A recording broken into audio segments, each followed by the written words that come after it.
tatawagin natin si Joseph Morong mula sa Senado para tulungan tayo mag-recap. Okay, Joseph, let's recap. Yes, Maki, Dean, I think yung pinag-uusapan dito sa Senate Impeachment Court tungkol doon sa AMLAC disclosures ay kung, di ba, nagkaroon ng testimonya itong si Bank Manager Violeta Constantino na mayroong mga 125 million. So yung 125 million ay sobra doon sa 500,000 na limit doon sa AMLAC law na pag sinabi na ang ibig sabihin nun, pag merong mga transaksyon na worth 500,000 above, ay dapat nire-report. Kini-question ng ilang mga senator, Senator Bam Aquino, Senator Kiko, na nireport ba yan sa AMLAC?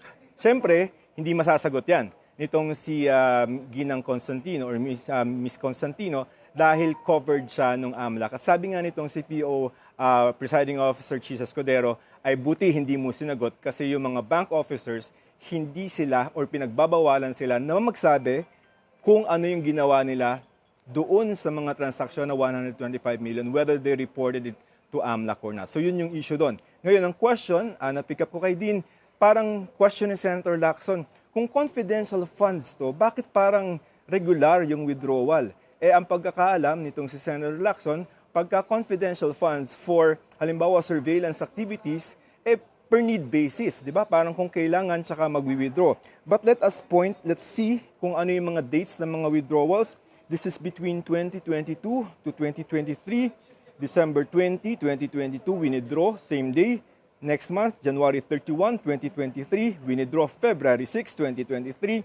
Pangatlong cheque, April 18, 2023, withdraw several days after, April 25, 2023.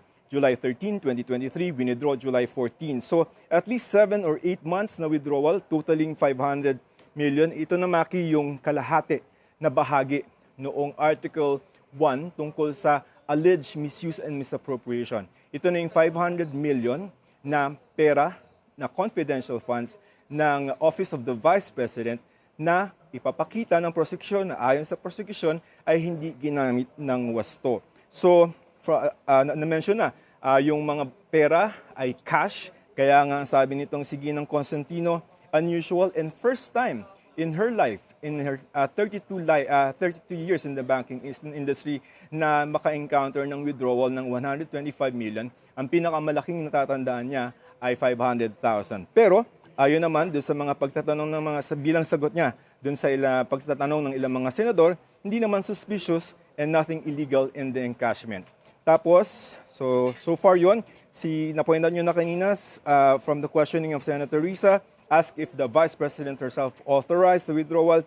May mga advice naman, yung mga cash division, itong si Masangkay, Queenie Masangkay, tumatawag, may pera na, wiwithdrawin na yan ni Gina Acosta. Maki. So, Joseph, kung itatahi natin, halimbawa, itong total na 500 million pesos na withdrawal from Land Bank in Mandaluyong, dun sa information na final ng prosecution, saan daw nagamit? O paano di umano ay maling nagamit yung confidential funds na winidraw dun sa Land Bank? Okay, based on the articles of impeachment na inihain ng prosecution sa Senate Impeachment Court, some of those ay ginamit umano doon sa mga safe house rentals. Merong mga testimony in the House Committee of Justice or House Committee on Justice hearings na 16 million per day ang ginagamit for safe house rentals. So doon pa lang questionable na. And then we also have the testimony of Ramil Madriaga, yung alleged person or self-confessed na personal close aide nitong si Vice President Duterte na in 24 hours, yung funds, at least yung sa DepEd, 125 was spent, or 112 was spent not in 11 days but 24 hours. So, ang bottom line, nakita na natin na may withdrawal, 500 million OVP funds. Ang inaasahan natin sa mga susunod na ipapakita ng prosecution ay kung paano hindi ito wastong ginamit. Papasok na dyan itong sila Mary Grace Piato, meron pa yan, mga allegedly fictitious names na ginamit parang palabasin na sila yung tumanggap ng pera na yan. But, just to be fair, ang sinasabi naman ng defense ay yun na nga yung nature ng confidential funds. Paano mo i-disclose kung confidential or confidential yung operation na pinaggastosan yan? So, malalaman natin when the time comes for the defense to present its own evidence na kung ano yung ebidensya nila to counter this. But we've seen already na i-layout na ng prosecution today, right now, na may lumabas na 500 million in cash over a span of 7 to 8 months, put in boxes and then at least four na gym bags na kinuha ng isang disbursing officer, si Gina Costa, as authorized by their cash division person and the OVP, Maki. Okay, so mamaya, dahil tapos na tong si Miss Violeta Constantino, Joseph, may susunod pa, no? May isa pa na bank manager o dating bank manager na isasalang Bank manager after ulit. the lunch break. So kung OVP to,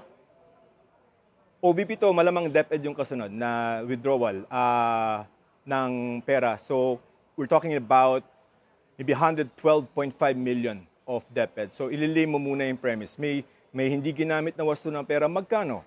So 500 million, 112.5 million na DepEd, 500 million sa OVP. Makikita natin ngayon yan kung paano lumabas yung pera na yan. In the succeeding days, 31 trial dates to Maki, yung pinalista ng prosecution. In the 31 days, the prosecution will establish kung paano ginamit yung pera na yan. Pinakita natin today kung paano lumabas, Maki.